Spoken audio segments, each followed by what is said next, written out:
Hello guys, welcome to Telugu cinema ముచ్చట్లు. Hip hop తమిళ main లీడ్లో act చేసిన PT sir అనే movie Amazon ప్రైమ్లో ఎలాంటి announcement లేకుండా రిలీజ్ అయింది. ఇక ఈ మూవీ తెలుగు ఆడియోలో కూడా అవైలబుల్ ఉంది. మరి ఇంకా లేట్ చేయకుండా ఈ మూవీ ఎలా ఉందనేది వీడియోలో చూద్దాం.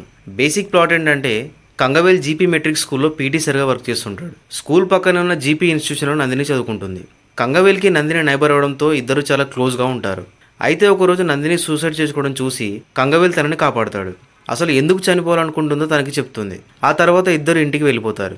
కానీ నెక్స్ట్ డే మార్నింగ్ నందిని చనిపోతుంది. అసలు నందిని ఎలా చనిపోయింది? సూసైడ్ చేసుకుందా లేక ఎవరైనా చంపేశారా? అసలు కంగవేల్ ఏం చేశాడు? ఇవన్నీ తెలియాలంటే సినిమా చూడాలి. ఈ సినిమా స్టార్ట్ అయిన విధానం చూస్తే మంచి కామెడీ ఎంటర్టైన్మెంట్ కావచ్చు అనిపిస్తుంది. కానీ స్టోరీ ముందుకు వెళ్తున్న కొద్దీ సోషల్ డ్రామా జానర్లోకి మారిపోతుంది. ఫస్ట్ హాఫ్ అంతా స్కూల్లో హీరో చేసే comedy, hero heroine love track, songs ఇలా ఒక పక్కా కమర్షియల్ ఫార్మాట్లో వెళ్తుంది. ఫస్ట్ హాఫ్ అయ్యే వరకు కూడా అసలు కథ ఏంటనేది మనకు తెలియదు. కానీ అక్కడక్కడ కామెడీ ఉండడం వల్ల కొంచెం టైంపాస్ అయిపోతుంది. ఇక సెకండ్ హాఫ్ మొత్తం సీరియస్ టోన్లోకి మారిపోయి సెక్షువల్ హరాస్మెంట్, ఉమెన్ ఎంపవర్మెంట్ లాంటి పాయింట్స్ పైన వెళ్తూ చివరికి కోర్ట్ రూమ్లో ఒక ట్విస్ట్తో ఎండ్ అవుతుంది. ఈ సినిమా కథకి పీటీ సార్ అనే టైటిల్కి ఎలాంటి సంబంధం ఉండదు. అసలు ఎందుకు పెట్టారో కూడా తెలియదు.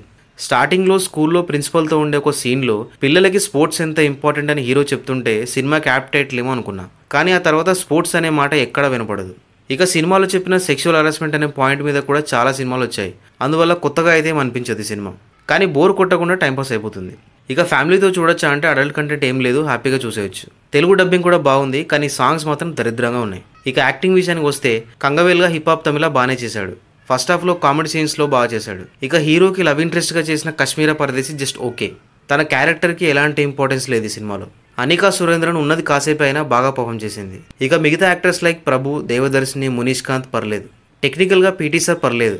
మదీష్ మాణిక్యం సినిమాటోగ్రఫీ సూపర్ అనిలిం కానీ కథకు తగ్గట్టు ఉంది. హిప్ హాప్ తమిళ బ్యాక్గ్రౌండ్ స్కోర్ అక్కడక్కడ బాగుంది. ఇక డైరెక్టర్ కార్తీక్ వేణుగోపాలన్ రిలేటబుల్ పాయింట్ని తీసుకొని బోర్ కొట్టకుండా ప్రజెంట్ చేశాడు. కానీ ఫస్ట్ హాఫ్లో అనవసరమైన సీన్స్ పెట్టి అసలు కథలోకి వెళ్ళడానికి చాలా టైం తీసుకోకుండా ఉంటే ఫస్ట్ హాఫ్ ఒక సినిమా, సెకండ్ హాఫ్ ఒక సినిమా చూసామన్న ఫీలింగ్ కలగకపోయేదేమో అనిపిస్తుంది.